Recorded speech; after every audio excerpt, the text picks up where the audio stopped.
बहुत समय पहले स्वर्णगढ़ राज्य में राजकुमार आरव और चंद्रपुरी की राजकुमारी यामिनी एक दूसरे से बेहद प्रेम करते थे। उनका प्रेम इतना गहरा था कि हर त्योहार, युद्ध और विजय का जश्न तभी पूरा होता जब दोनों साथ होते। लेकिन दोनों राज्यों के बीच सौहार्द होते हुए भी एक रहस्य बरसों से छिपा था। एक पुरानी भविष्यवाणी जिसमें लिखा था कि चंद्र और स्वर्ण मिलेंगे तो अंधकार जागेगा, जिसे लोग महज दंतकथा समझते थे। एक दिन आरव ने यामिनी को प्रस्ताव दिया कि वो अगली पूर्णिमा को उसे अपने राज्य के सबसे पुराने मंदिर में ले जाकर सगाई करेगा। यामिनी ने मुस्कुराकर हां कहा, लेकिन उसी रात चंद्रपुरी के महामंत्री ने राजा को चेताया कि यह मिलन एक प्राचीन श्राप को जगा देगा। राजा डर गया और राजकुमारी को अगली सुबह महल से दूर भेज दिया, एक रहस्यमयी किले में जहां कोई न पहुंच सके। आरव को जब यह बात पता चली तो वह अपने विश्वास पात्र अंगरक्षकों के साथ यामिनी की खोज में निकल पड़ा।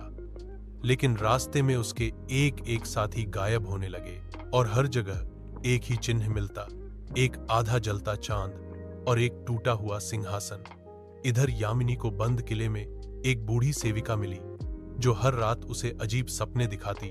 उन सपनों में वह खुद को एक दूसरी दुनिया में देखती, जहां वह खुद को रानी के रूप में देखती।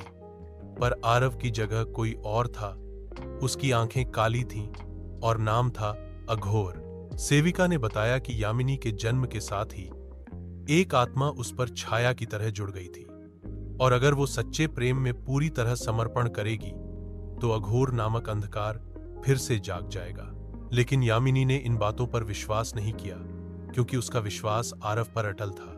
उधर आरव एक पहाड़ी गुफा तक पहुंचा, जहां उसे एक तांत्रिक मिला जिसने कहा कि यामिनी को छुड़ाना हो तो तुम्हें अपनी सबसे कीमती चीज कुर्बान करनी होगी, और वो थी आरव की यादें यामिनी के साथ की।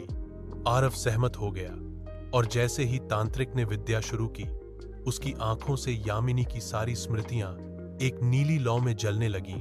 लेकिन आरव का दिल दर्द से कांप उठा और वह बीच में ही तांत्रिक की विद्या तोड़कर निकल गया, क्योंकि वह यादें ही उसका प्रेम थी। अंततः वह टूटे, खून से सने रास्तों और रहस्यमयी द्वारों को पार कर उस किले तक पहुंचा जहां यामिनी कैद थी। लेकिन जैसे ही दोनों एक दूसरे के करीब आए, पूरी जमीन हिलने लगी और वह सेविका असली रूप में प्रकट हुई। वह थी अघोर की पुजारिन, जिसने कहा, तुम दोनों का प्रेम ही हमारे स्वामी को जीवन देता है।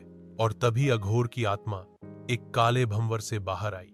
लेकिन यामिनी ने आरव का हाथ थामा और कहा, अगर ये प्रेम किसी विनाश का कारण है तो हम अपना प्रेम कुर्बान कर देंगे।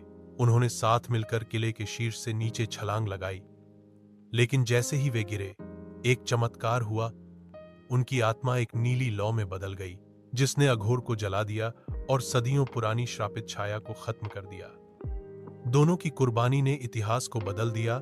दो प्रेमियों का बलिदान, जो आज भी हर पूर्णिमा को उस किले की नीली रोशनी में देखा जा सकता है। कहते हैं, जब सच्चा प्रेम विनाश की जड़ बन जाए तो वही प्रेम दुनिया को बचाने की ताकत भी बन जाता है।